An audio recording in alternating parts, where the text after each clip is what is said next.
Dan apa ya Bapak Ibu? Apa terlalu besar ya? Kurang besar ya. Ampun Pak.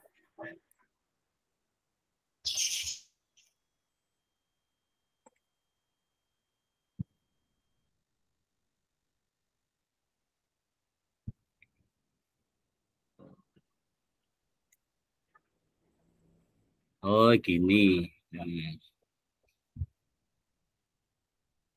Is.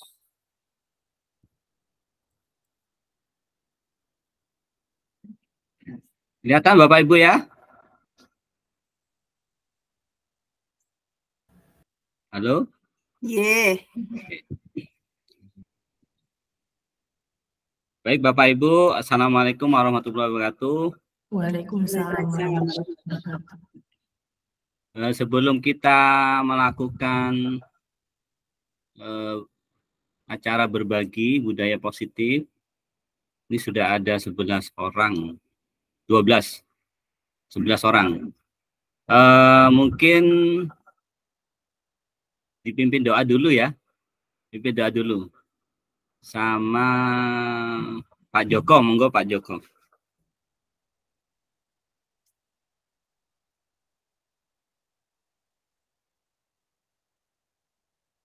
Pak Joko ada monitor?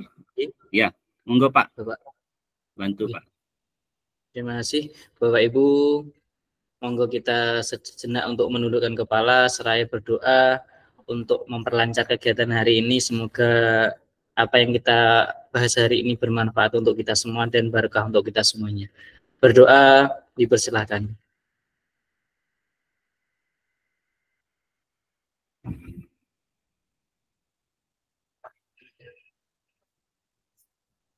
Selesai. Terima kasih Bapak Ibu.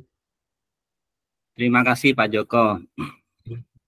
Baik Bapak Ibu, Pak Joko pulangnya jam berapa Pak kalau SD?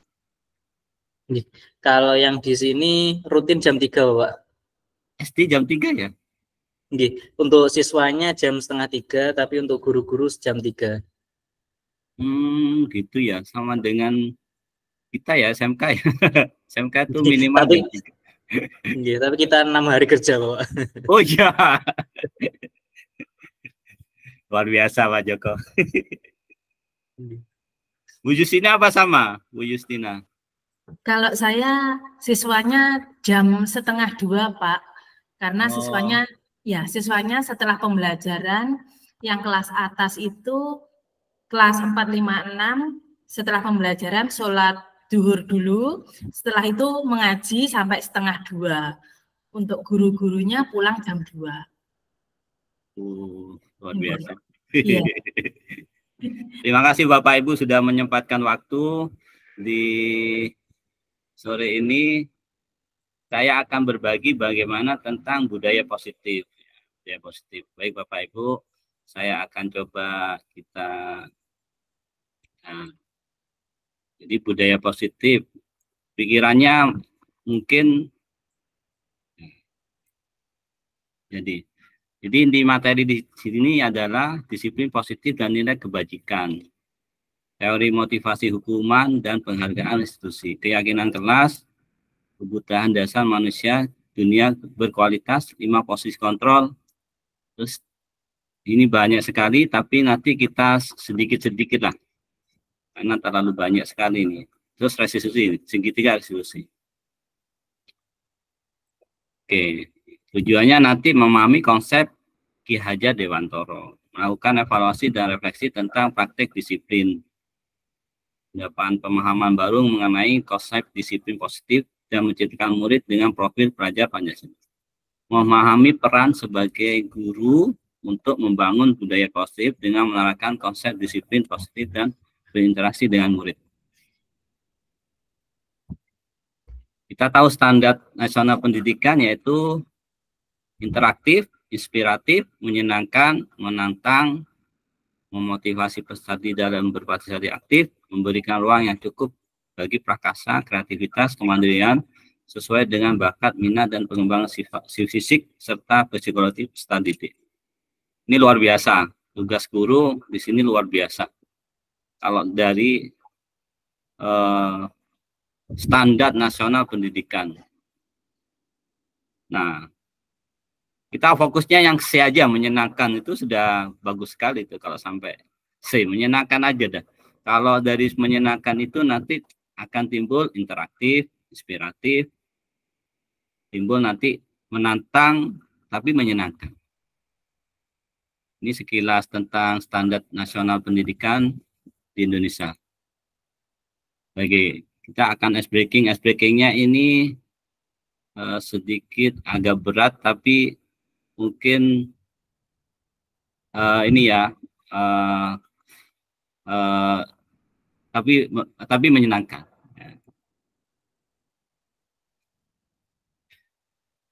Jadi permainannya Bapak Ibu, nanti ada dua sukarelawan, ya.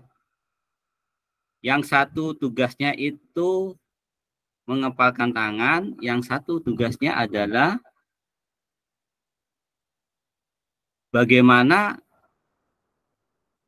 si yang mengepalkan, bagaimana dia bisa merayu si yang mengepalkan tangan itu untuk membuka. Nah, ini tugasnya.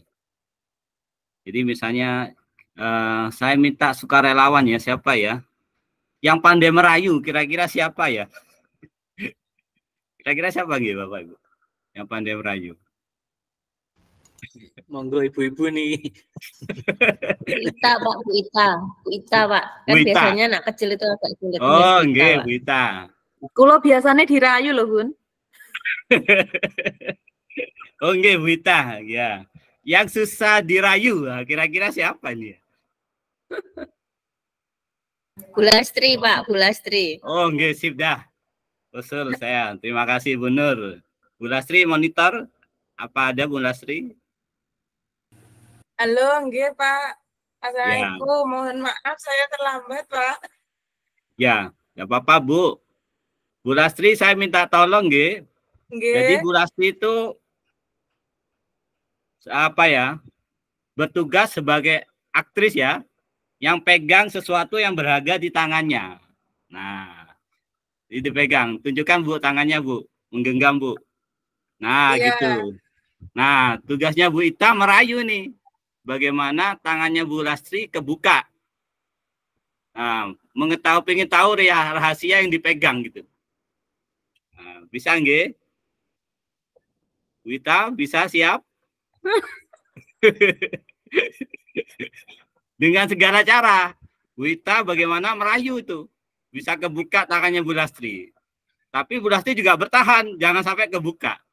Dengan cara yang santun lah ya. Ya, bagaimana ya itu. Bisa nggih?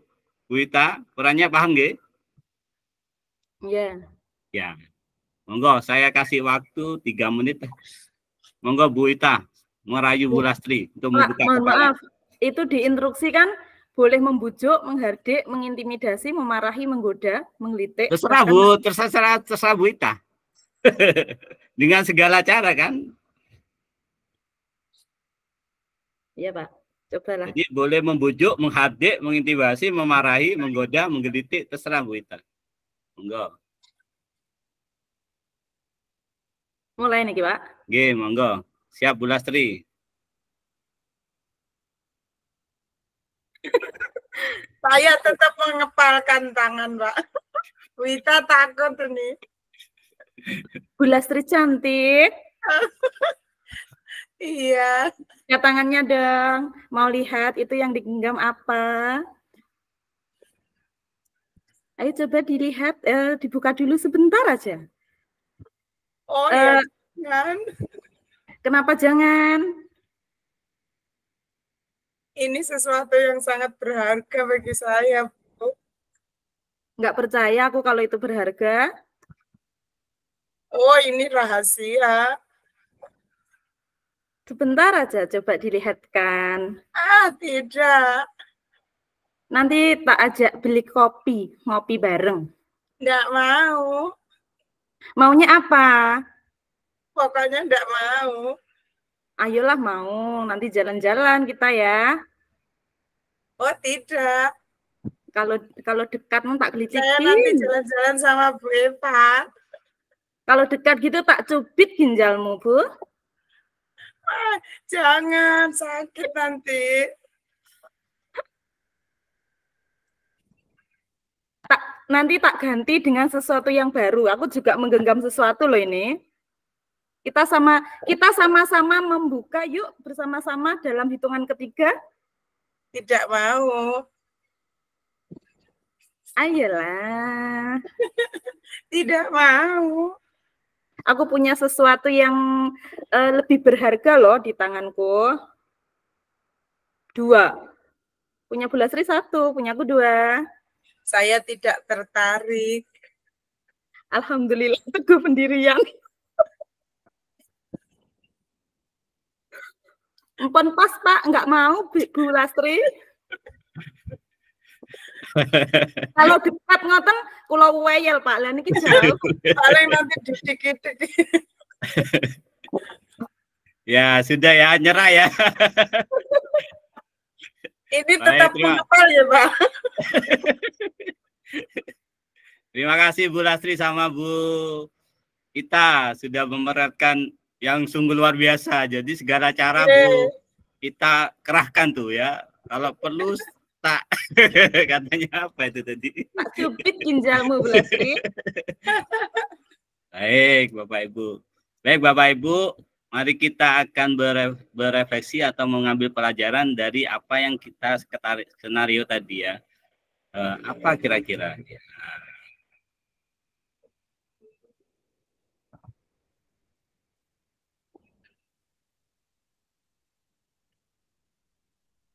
Apakah Anda atau B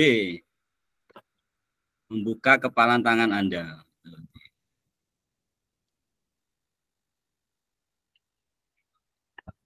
Nah, tetap menutup tadi ya. Nah, yang ketiga nih. Dalam kegiatan ini sesungguhnya siapa yang memegang kendali atau kontrol untuk membuka atau menutup kepalan tangan? Kira-kira siapa, Bu? Bu Lasri sendiri. Bu Lasri sendiri. Baik, kita lanjut. Nah, ini Bu, ini masalah tentang teori kontrol. Ini yang kita sedang praktek. Jadi sebenarnya ilusi guru mengontrol murid. Sebenarnya murid tidak bisa Bu kita kontrol. Pada dasarnya kita tidak dapat memaksa murid untuk berbuat sesuatu jikalau murid tersebut memilih untuk tidak melakukannya. Walaupun tampaknya guru sedang mengontrol perilaku murid, hal demikian terjadi karena murid sedang mengizinkan dirinya dikontrol. Kalau tidak diizinkan, tidak bisa. Sebenarnya ilusi. Saat itu bentuk kontrol guru menjadi kebutuhan dasar yang dipilih murid. Teori kontrol menyatakan bahwa semua perilaku memiliki tujuan bahkan terhadap perilaku yang tidak disukai. Jadi ilusi. Jadi murid sebenarnya punya kontrolnya diri sendiri. Nah, ini juga ilusi bahwa semua penguatan positif efektif dan bermanfaat. Penguatan positif atau bujukan adalah bentuk-bentuk kontrol.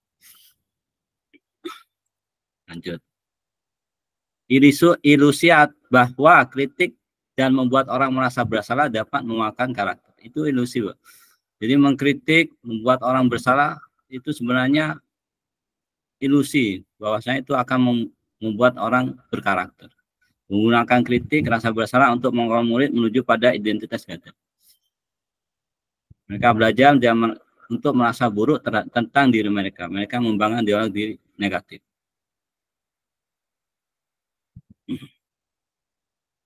Nah ini, sebenarnya kalau Bapak Ibu bisa ya, itu nggak perlu menghadik. Karena seringkali guru cukup menggunakan suara halus untuk menyampaikan pesan negatif. Ini harus nggak perlu Bapak Ibu. Jadi bagaimana caranya nanti? Ayo kita lanjut.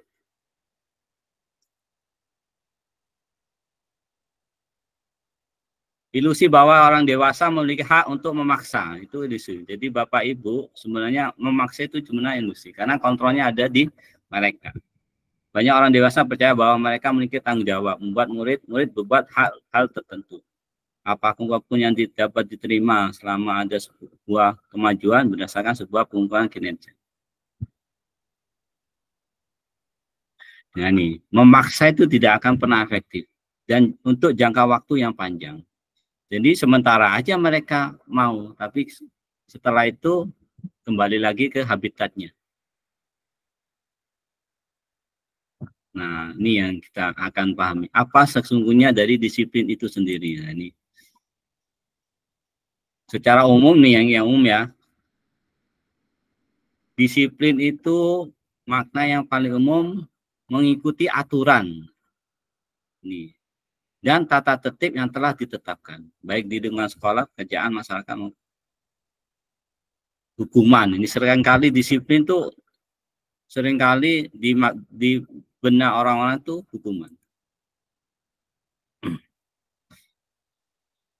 Nah, ini apa kita melakukan sesuatu karena adanya dorongan. Nah, ini yang Bapak Ibu ya. Mari kita berefleksi sebentar.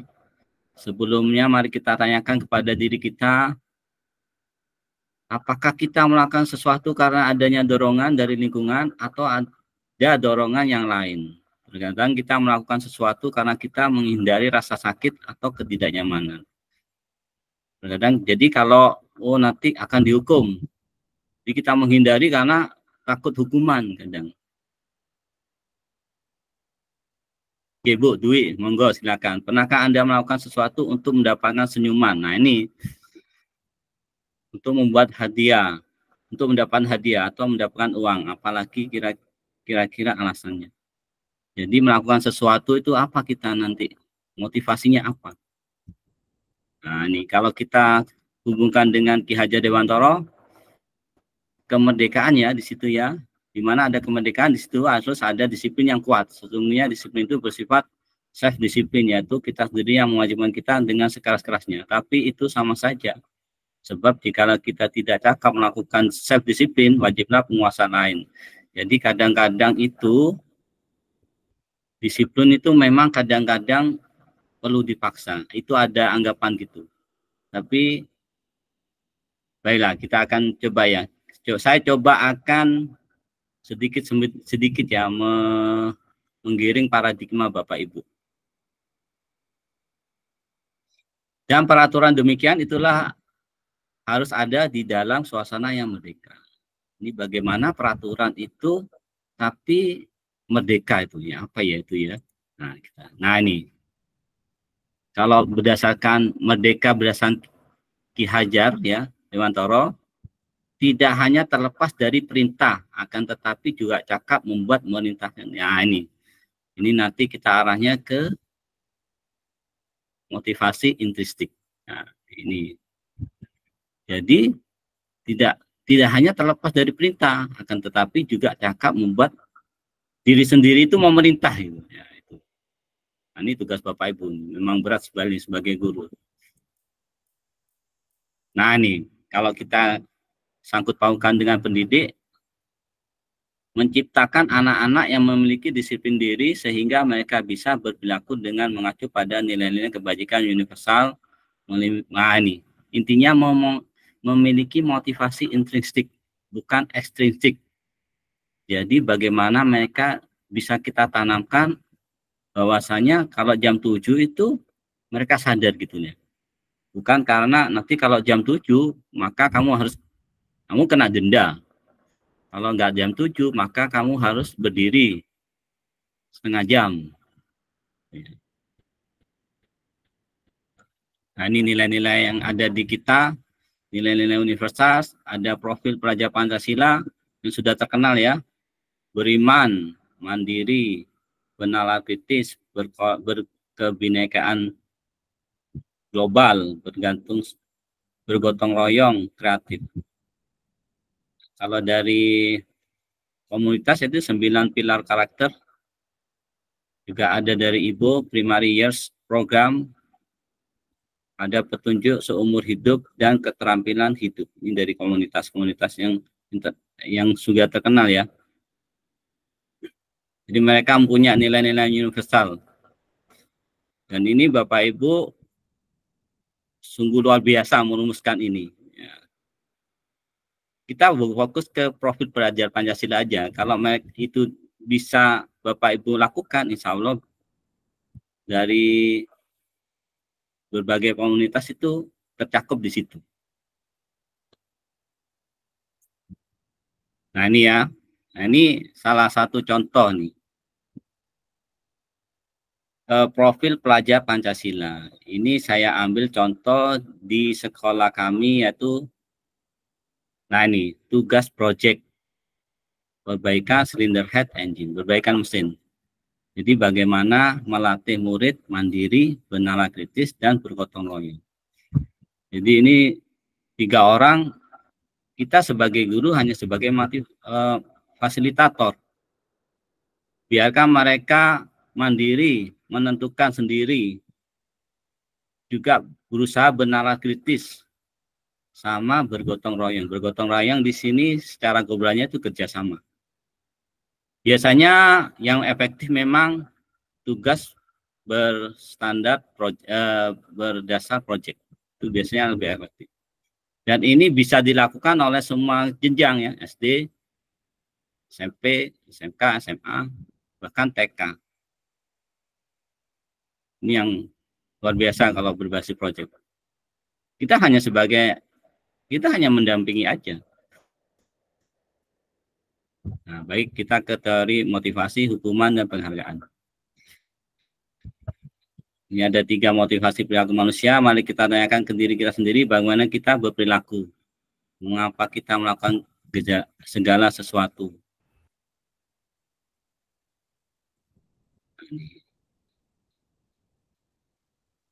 Karena ada dorongan atau ada dorong yang lain.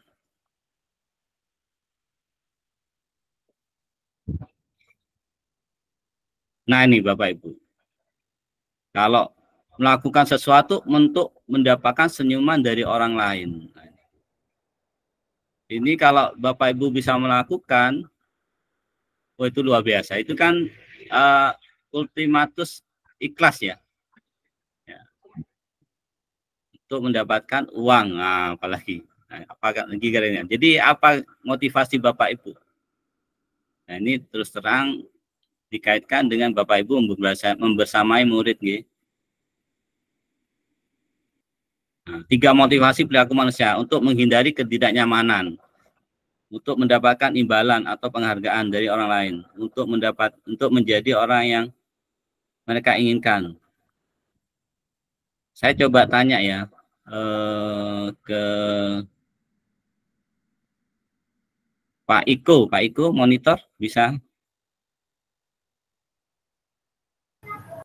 Siap Bapak, bisa dengar. Kira-kira kalau siswanya Pak Iko di mana nih Pak? Misalnya melakukan PR itu, masih di tingkat mana Bapak? Terkait dengan disiplin anak-anak untuk PR atau tugas rumah ya Pak. Itu biasanya kalau di awal itu alhamdulillah untuk keyakinan kelas itu sudah jalan. Artinya apa? Ketika mereka tidak mengerjakan PR, keyakinan kelas mereka yang sudah mereka kesepakati bersama itu dilakukan.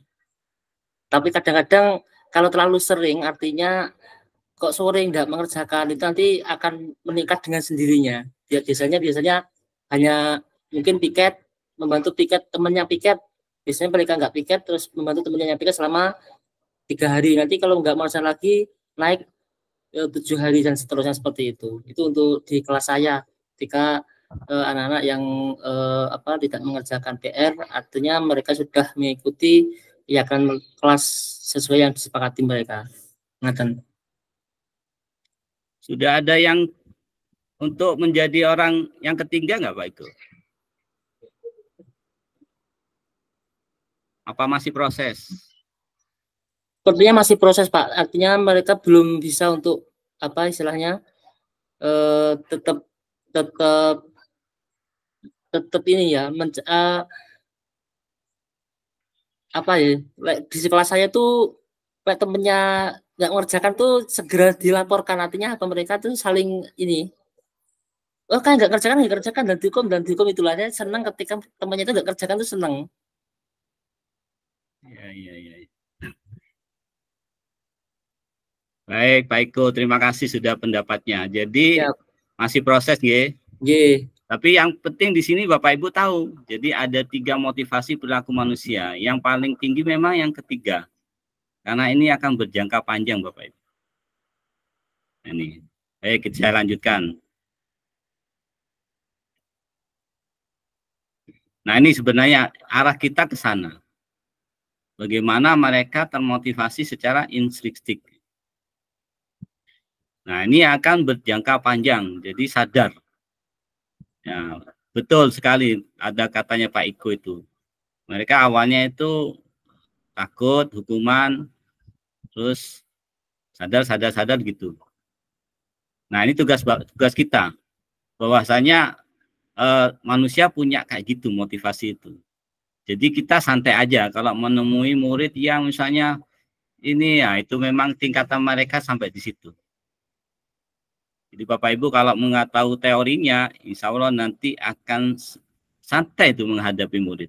Tidak terlalu, pokoknya santai lah. Jadi kata orang itu bebannya nggak terlalu banyak sudah. Baik kita. Nah ini ya. Ini sebenarnya simpel dan dilakukan semua. Hampir semua, nggih, tidak semua ya. Kegiatan menjamu murid di gerbang sekolah dengan senyum dan ramah. Nah ini ya. Menyongsong ilmu atau masa depan. Salah satu budaya positif melatih murid menjadi orang yang mereka inginkan.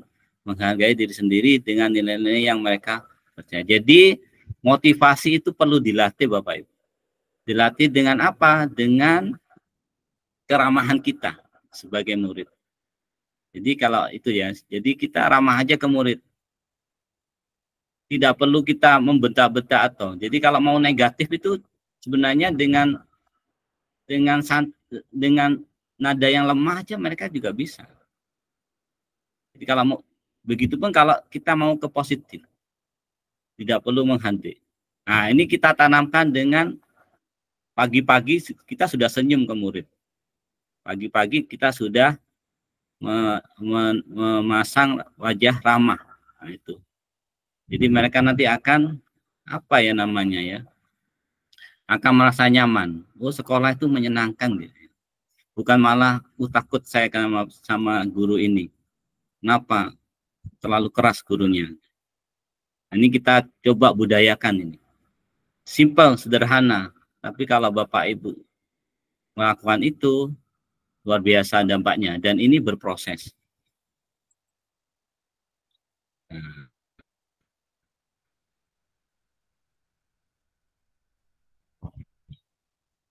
Nah, ini refleksi. Bagi seorang guru, silakan ditanyakan ke diri masing-masing. Sebagai seorang guru, saat Anda hadir mengajar di kelas tepat waktu, motivasi apa? Apakah Anda datang tepat waktu karena tidak ingin ditegur? Ya. Menghindari ketidaknyaman dan hukuman. Atau Anda ingin mendapatkan pujian? Mendapatkan imbalan?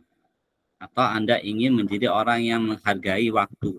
Menghargai diri Anda sebagai seorang yang teladan bagi murid-murid karena Anda percaya tindakan Anda sebagai guru akan dicontoh oleh murid-murid Anda, menghargai nilai-nilai diri sendiri. Jadi intinya ke Bapak Ibu sendiri ya. Jadi Bapak Ibu kalau itu melakukan sesuatu karena apa, maka nanti efeknya ke Bapak Ibu kembali. Lanjut. Nah ini. Nah biasanya kalau kita itu menjadi orang yang menghargai waktu.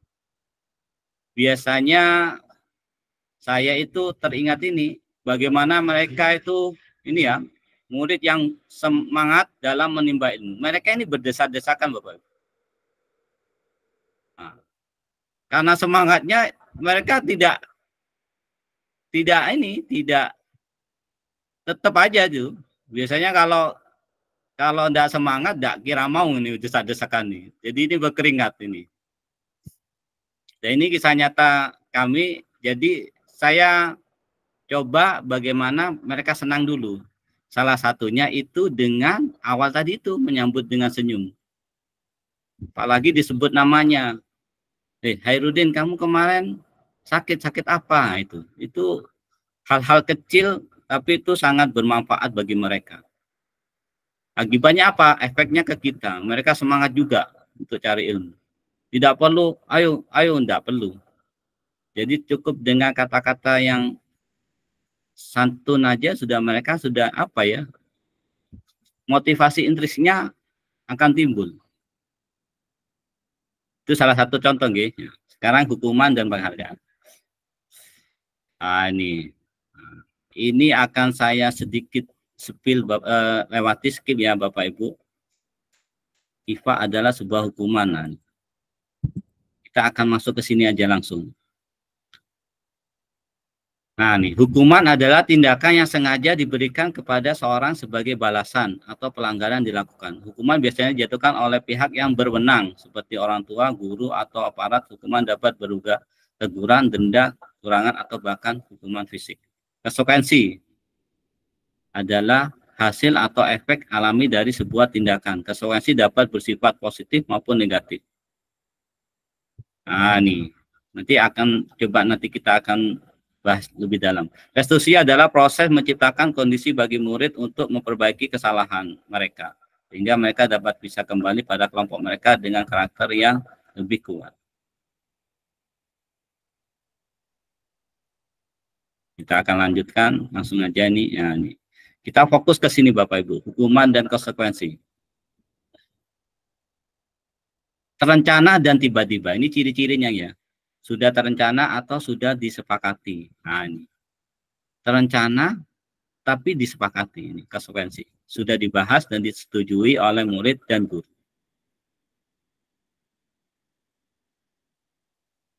Lanjut. Saya akan bahas satu. Murid diminta untuk push up 15 kali. Ini jelas apa, Bapak Ibu? Hukuman.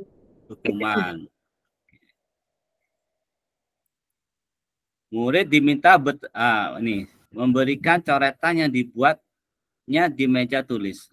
Membersihkan coretan yang dibuatnya di meja tulis. Hukuman apa? Konsekuensi Bapak Ibu? Konsekuensi. Baik Bapak Ibu, sudah sedikit paham ya. Nah, lanjut.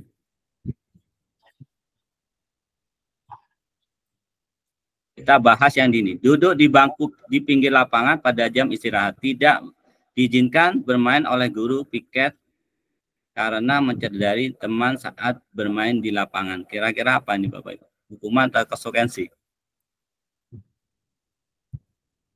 Hukuman. Konsekuensi tidak diizinkan. Kucil ya Pak. Duduk di bangku di pinggir lapangan pada jam istirahat. Tidak diizinkan. Mohon maaf Pak, tayangannya Kucil. Karena mencederai teman saat bermain di lapangan. Ya. Konsekuensi Pak ya. Konsekuensi. Oke. Oke, bertahap. Lanjut. Nah, ini coba ini ya kita bahas. Karena terlambat 30 menit disuruh mengaji 1 juz, bertujuan untuk menciptakan budaya positif literasi murid. Kira-kira ini hukuman apa ini konsekuensi Bapak Ibu? Konsekuensi. Untuk menciptakan budaya positif literasi murid. Kayaknya hukuman deh Pak. Masa 1 juz loh. Hukuman deh. Disuruhnya itu Hukuman Pak itu Pak. Hukuman. Iya hukuman Pak.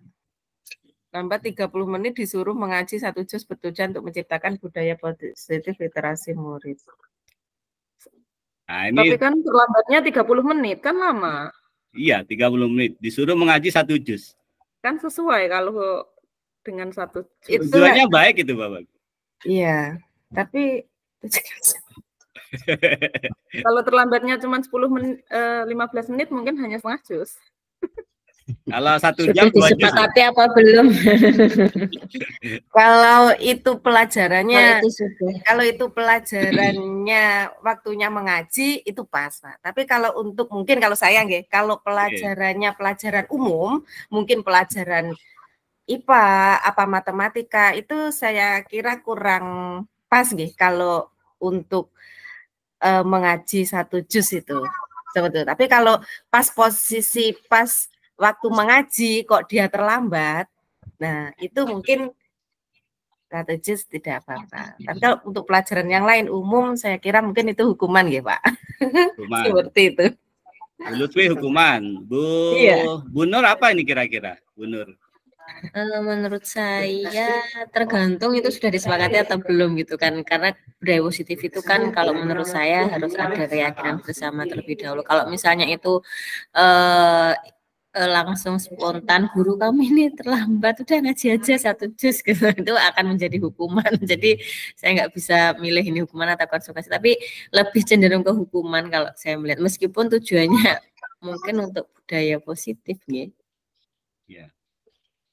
Pak Joko nih, Pak Joko apa nih kira-kira? Ingin tahu saya. Kalau dari sudut pandang saya kok konsekuensi bahwa konsekuensi yang ada di sini nggih. Kalau di sini kalau ada siswa terlambat itu baik entah berapa durasinya, setiap hari itu ada sholat duhanya di terus baca Yasin, Bapak. Gitu. Memang tinggi, tapi tergantung kesepakatan awal atau peraturan gitu. Kalau dari sudut pandang saya konsekuensi. Konsekuensi. Baik, Bapak Ibu, ini salah satu kasus ya. Ini kasus tujuannya baik, tapi dikemas modelnya hukuman gitu. Jadi sebenarnya pengennya konsekuensi, tapi dikemas hukuman. Jadi ya betul sekali Bapak Ibu. Tergantung kalau kita melihatnya itu konsekuensi, maka ada kesepakatan. Tapi masa 1 juz. Nah, ini kadang apa ya, kita sebagai guru itu kadang memaksakan. Sebenarnya ada pilihan di situ. Kalau kamu 30 menit dalam waktu menyepakati nggih, itu enaknya berapa? Jadi kalau biasanya muridnya ya satuannya aja Pak, satu ini. Atau 1 ayat atau itu biasanya gitu. Atau 30 ayat gitu. Itu kesepakatan. Jadi jangan sampai Bapak Ibu, oh saya sudah bagus ini konsekuensi, tapi tidak kira-kira. Kadang di situ ya Bapak Ibu. Jadi antara hukuman sama konsekuensi ini kadang apa ya, topeng gitu. Oh konsekuensinya gitu, tapi dalamnya hukuman. Bagaimana murid itu kalau yang nggak begitu lancar baca Quran, itu kan bisa 1 jam Bapak Ibu. Bisa 3 jam tuh 1 juz. Jadi ya, akibatnya itu sebagai hukuman, bukan konsekuensi. Nah, ini keterpaksaan. Jadi harus dilihat yang kira-kira yang standar bagaimana. Baik Bapak, kita lanjut. Ini sebagai pelajaran aja. Nah, ini penghargaan jika kita melakukan sesuatu yang kita inginkan dalam jangka pendek. Jadi penghargaan Bapak Ibu sebenarnya itu hanya jangka waktu pendek. Jika kita melakukan penghargaan lagi, maka orang tersebut akan bergantung pada penghargaan yang diberikan setelah kehilangan motivasi dari dalam.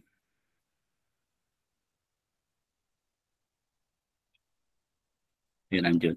Nah ini restitusi, sebuah pendekatan untuk menciptakan disiplin positif. Jadi ya tahapannya ada hukuman, ada konsekuensi, ada restitusi. Apa yang kita bahas ini restitusi?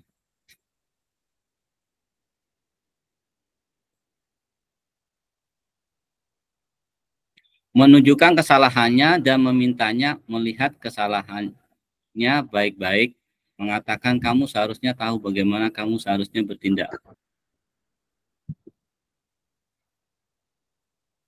Kira-kira mana Bapak Ibu? Bertanya, Pak. Nah, betul. Kenapa melakukan itu? Betul sekali, tepat. Bertanya padanya, kenapa kamu melakukan sesuatu yang harusnya tidak kamu lakukan. Bertanya dulu. Lanjut. Ini lanjut kita akan meneruskan.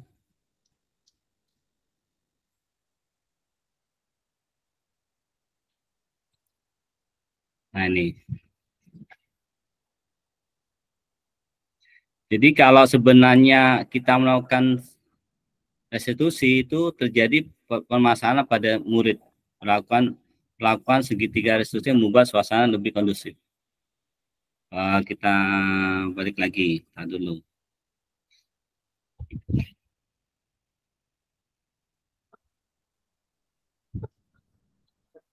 Ini Bapak Ibu ya, jadi restitusi itu bagaimana Bapak Ibu itu mengajarkan murid untuk mencari solusi. Sebenarnya itu. Ada dua pernyataan di sini. Bagaimana caranya? Dengan memberikan pertanyaan yang bermakna. Biasanya gitu sih. Ini keyakinan kelas kita, bahas ke sini.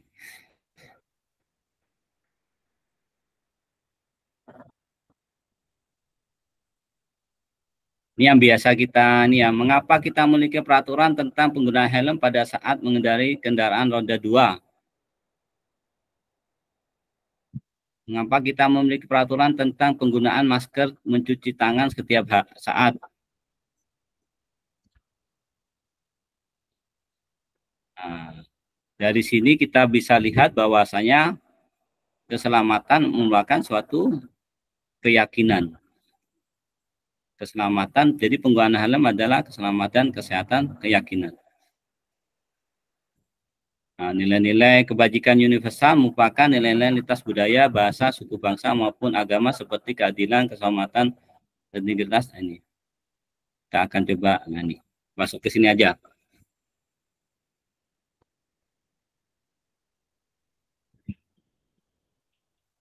Kembalikan barang ke tempatnya. Kira-kira ini apa Bapak Ibu?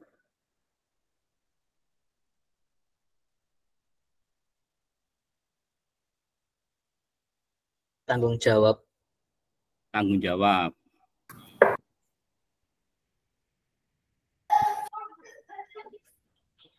Saya sebut bergantian atau menunggu giliran. Bergantian atau Disiplin. Disiplin. Ya. Jadi bagaimana peraturan itu dikemas ke dalam nilai-nilai kebajikan. Jadi bahasanya memang beda. Gunakan masker berarti apa? menjaga kesehatan. Oh, kesehatan. Berjalan di kelas dan koridor. Kira-kira Bapak apa, Bapak? Lupa ini kemarin ada ini. Jalan di kelas dan koridor. Sebenarnya dilarang lari. Ya.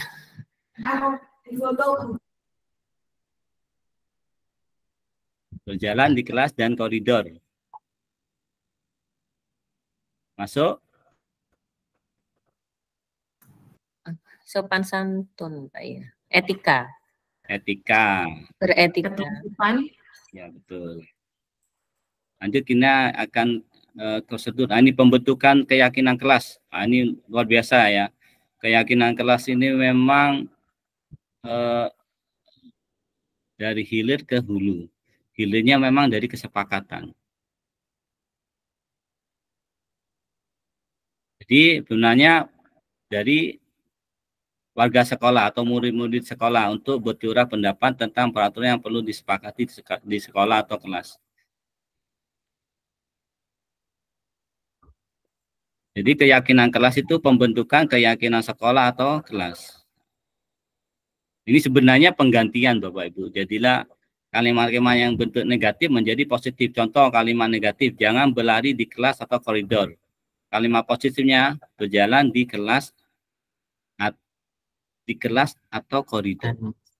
Jadi sebenarnya maunya itu jangan lari itu. Tapi berlarinya diganti berjalan.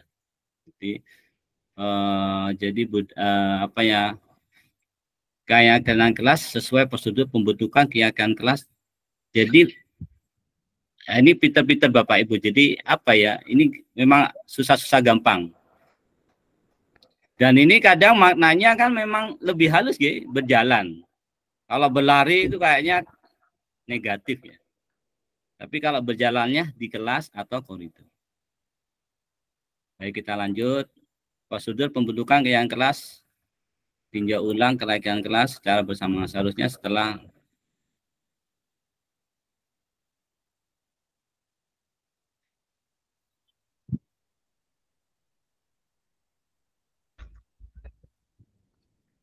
jadi sebenarnya keyakinan kelas itu tidak bisa ditinjau berulang-ulang kali Bapak Ibu ya, sampai benar-benar pas, sampai menjadikan budaya. Setiap anggota kelas perlu belajar, setiap anggota kelas perlu senang.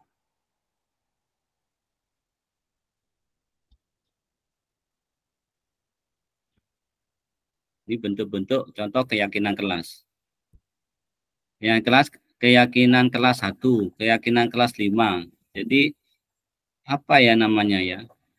Penangkapan anak itu kan kadang beda. Ini disesuaikan dengan kelas. Nah, ini kita masuk ke kebutuhan dasar manusia. Jadi kebutuhan dasar manusia itu penguasaan, bertahan hidup, kesenangan, kebebasan, kasih sayang, dan rasa diterima. Kita lanjut ke Bapak Bu sampai ke sini. Ibu guru bilang, aku tidak boleh bersenandung sewaktu mengerjakan tugas. Katanya kelas harus tenang, tidak ada suara. Kan nggak seru jadinya. Itu kebutuhan, kesenangan. Tindakan Anda.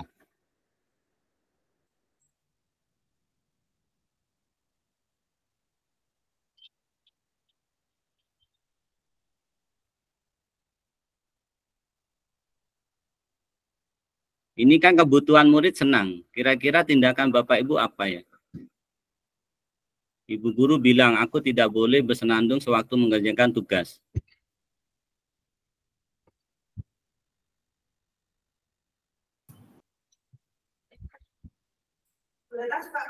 Memahamkan murid untuk menghormati hak orang lain juga, untuk bisa mengerjakan dengan tenang.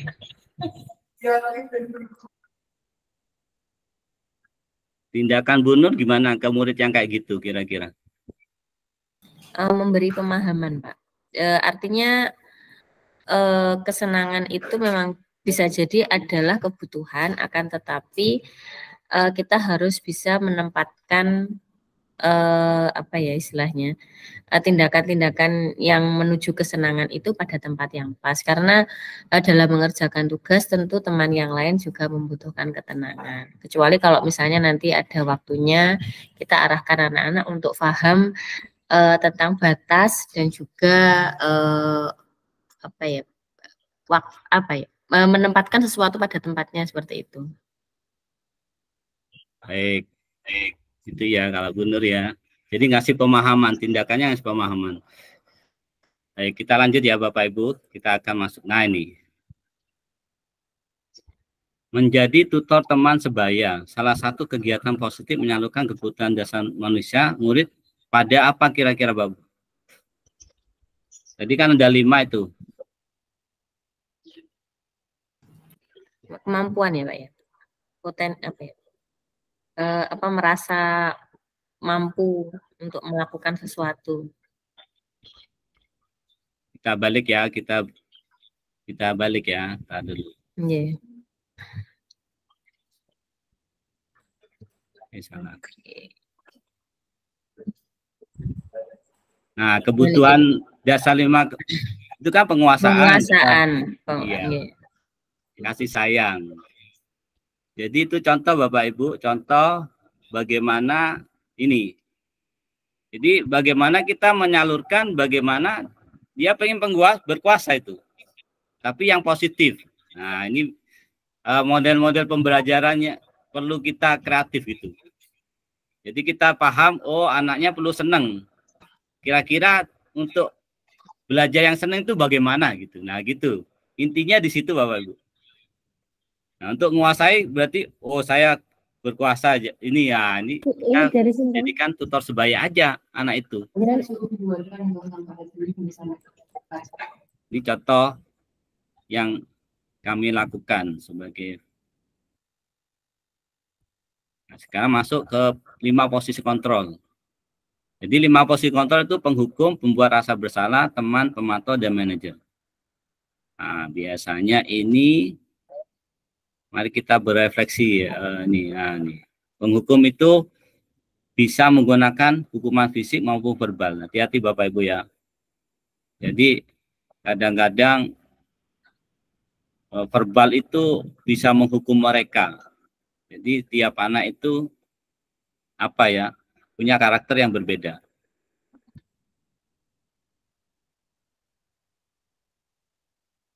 Membuat rasa bersalah. Pada posisi biasanya guru akan bersuara lebih lembut, membuat orang lain merasa tidak nyaman, bersalah atau rendah diri, kata-kata yang keluar dengan lembut atau seperti ibu sangat kecewa. Ini halus, tapi kerasa di murid. Nah ini kadang itu halus memang kata-katanya, tapi itu bisa masuk ke hati. Ya itu kata. Kalau yang baperan ini masuk tuh yang sensitif. Kalau teman, nah nih kata-kata ya bantu gitu. Ini ciri-cirinya ya Bapak Ibu. Kalau pemantau ciri-cirinya peraturannya apa? Kalau pemantau itu cenderung ke peraturan. Kalau pemantau. Nah ini yang tinggi di sini.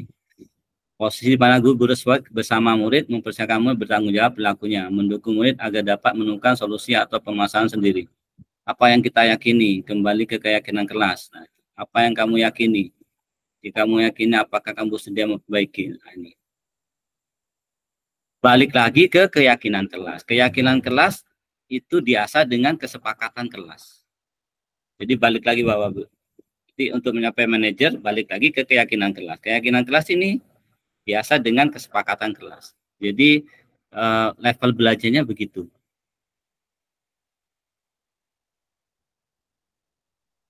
Nah, nih kita di sini.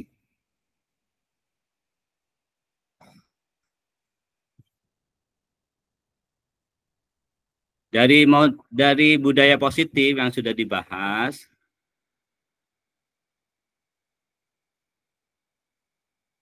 apa yang dipahami Bapak Ibu? Ke sini dulu.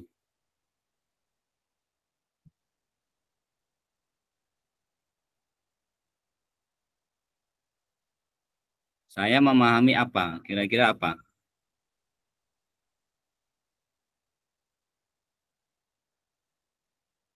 Pak Iko. Monitor Pak Iko. Siap Bapak hadir. Ya. Terima kasih atas waktunya. Dari pembelajaran yang saya pahami di sini tadi banyak sekali Pak ya. Di antaranya ada budaya positif tentang 5 posisi kontrol, juga ada jenis-jenis hukuman, restitusi dan lain-lain. Ada lagi keyakinan kelas, juga memahami tentang bagaimana seorang guru itu tadi, ada penghukum, ada manajer, ada pemantau, ada apa tadi yang sebenarnya penghukum, terus manajer, apa lagi lupa, itu termasuk itu ya. Jadi banyak sekali materi yang dapat saya pahami dari pembelajaran di sini. Kira-kira Pak Iko apa yang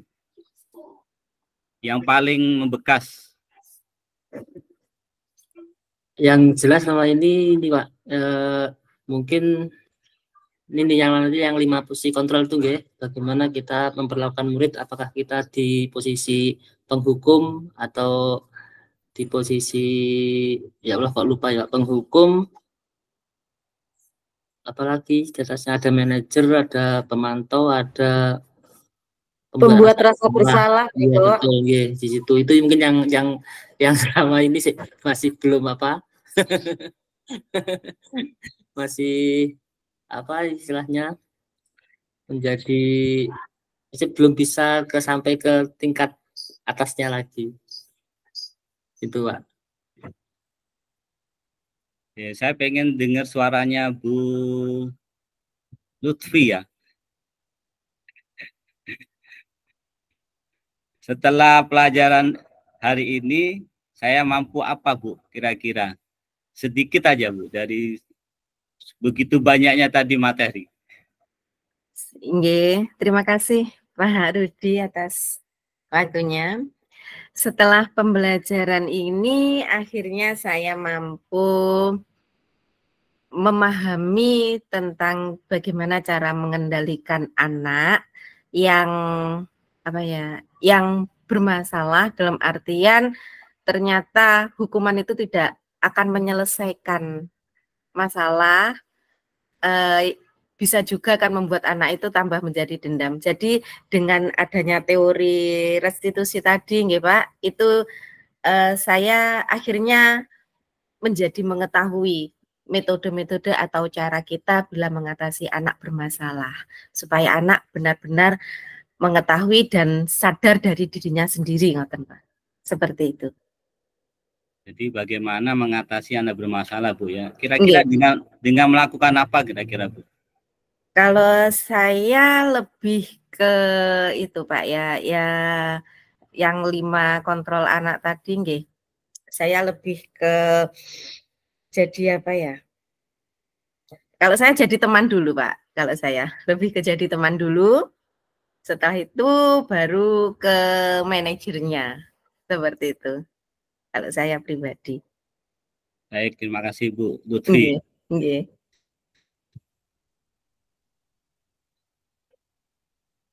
Saya pengen tahu suaranya siapa ya? Bu Ratna nih. Orangnya pendiam soalnya. Baik Bu Ratna. Nggih, Pak. Yang ujung aja dah. Gimana, Pak? Kira-kira targetnya Bu Ratna setelah melihat materi itu apa?